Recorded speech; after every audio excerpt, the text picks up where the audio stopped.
How to check YouTube analytics on Android Studio app tutorial. So hello guys, in this quick tutorial video I will tell you how you guys can check analytics in YouTube Android. So for that you guys simply go to YT Studio in your Android phone. If you guys don't have that app, you guys can download it from Play Store.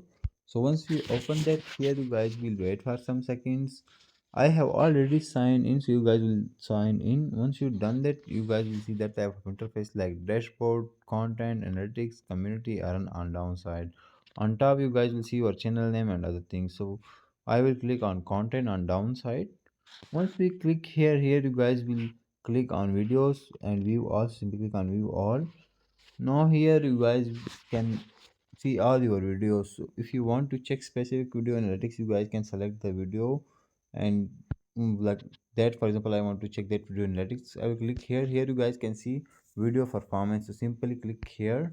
Once we click here you guys will see all your analytics like overview, reach, engagement, audience.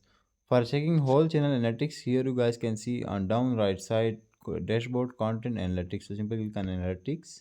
Once we click here you guys can see all your views, and once you click here you guys can check the views of last 7 days, 28 days, last 28 4 hour, 28 hours, that type of. So that's how you guys can check your analytics on Android. Thanks for watching.